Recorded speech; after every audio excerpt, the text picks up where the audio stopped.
और पश्चिम से अब चलते हैं दक्षिण भारत की तरफ, जहां कल राजनीति में नए सुपरस्टार की एंट्री हुई है। नाम है विजय, जिन्हें लोग थलापति भी बुलाते हैं। तमिल में थलापति का मतलब होता है कमांडर। विजय फिल्मों के कमांडर तो हैं, लेकिन सवाल है कि क्या वो सियासत में भी कमांडर साबित होंगे। विजय ने विलुपुरम में अपनी पार्टी का पहला राजनीतिक सम्मेलन किया, जिसमें 3 लाख से ज्यादा लोगों के आने का दावा किया गया।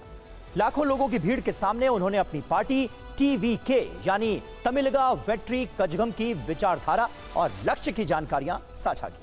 अपनी पार्टी का झंडा लहराया। झंडे में लाल और पीला रंग है, जबकि बीच में 2 हाथी। उन्होंने कहा तमिल को अदालतों और मंदिरों की भाषा के रूप में मान्यता दी जानी चाहिए। यह केवल भाषा का प्रश्न नहीं है, बल्कि तमिलनाडु की सांस्कृतिक विरासत को पुनर्जीवित करने का अभियान है। अपने समर्थकों के इमोशन से भी उन्होंने खुद को जोड़ा और कहा कि मैं अपना करियर छोड़कर आया हूं। बीजेपी से मेरा वैचारिक, जबकि डीएमके से राजनीतिक मतभेद है। यानी विजय ने अपना राजनीतिक एजेंडा भी साफ कर दिया और अपने तेवर से विरोधियों को चेन्नई से लेकर दिल्ली तक संदेश भी दे दिया। इससे ऐसा लग रहा है कि विजय जितने मंझे हुए एक्टर हैं, शायद उतने ही मंझे हुए नेता भी साबित हों। विजय की पार्टी का थीम सॉन्ग 1950 के दशक में एमजी रामचंद्रन के गीतों से लिया गया है, जिसे खुद एमजी रामचंद्रन ने गाया था। दक्षिण के सुपरस्टार रहे एमजी रामचंद्रन भी तमिलनाडु के सीएम रह चुके हैं। इसका मतलब यह है कि वो एमजीआर के जरिए तमिल अस्मिता की भावना को जगाना चाहते हैं। एमजीआर तमिलनाडु में सर्वमान्य नेता थे। पार्टी सॉन्ग के जरिए जनता को उनकी याद दिलाकर विजय भी उन्हीं की तरह बनना चाहते हैं। विजय ने अपनी राजनीतिक रैली में तमिल आइकॉन पेरियार का भी जिक्र किया। उन्होंने कहा कि वो उनकी विचारधारा को तो अपनाएंगे, लेकिन उनकी ईश्वर विरोधी विचारधारा से दूर रहेंगे।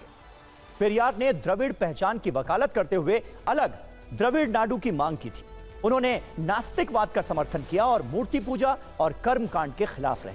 यही नहीं, वो दक्षिण की राजनीति में हिंदी विरोध का प्रखर चेहरा रहे। इस वजह से उनका विरोध भी हुआ। विजय आज की राजनीति में छाना चाहते हैं, इसलिए वो पेरियार का जिक्र तो कर रहे हैं, लेकिन सावधानी के साथ। वो पेरियार के तमिल भाषा वाले एंगल को अपना एजेंडा बना रहे हैं, लेकिन धार्मिक विरोध से दूरी भी रख रहे हैं। मतलब विजय की विचारधारा द्रविड़वाद और तमिल राष्ट्रवाद दोनों से प्रेरित है। तमिलनाडु की राजनीति डीएमके और एआईएडीएमके के बीच घूमती रही है। करीब 70 से 80% वोट अलग अलग दौर में इन्हीं दलों को मिलते रहे। तमिलनाडु की सियासत में फिल्म स्टार्स के आने का इतिहास रहा है। 1967 में तमिलनाडु के सीएम रहे अन्नादुरई फिल्मों में स्क्रिप्ट राइटर थे। वो डीएमके के नेता थे। अन्नादुरई की विरासत को करुणानिधि ने आगे बढ़ाया। करुणानिधि भी तमिल सिनेमा से जुड़े थे। बाद में वो भी मुख्यमंत्री बने। एमजी रामचंद्रन तमिल फिल्मों के सुपरस्टार थे। 1972 में डीएमके से निकाले जाने के बाद उन्होंने अपनी पार्टी एआईएडीएमके बनाई और 5 साल बाद 1977 में वो मुख्यमंत्री बन गए।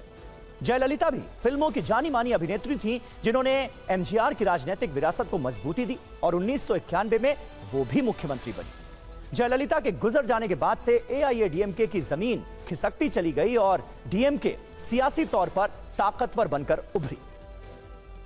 He has not spelled out his policies. He had used this mass gathering to attack DMK and its governance.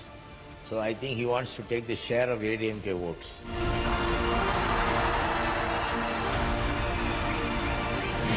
It is almost seeing a 2.5 hours cinema, not like a political drama. It looks like a drama. First thing is, Thalapathy identify the 2 fascist forces at Visalai. It's very historical moment. It taken place. It is in next 13 years.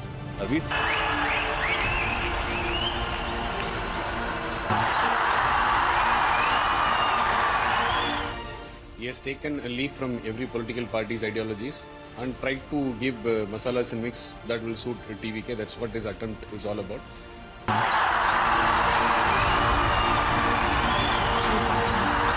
என்னோட உயிர் வணக்கங்கள்.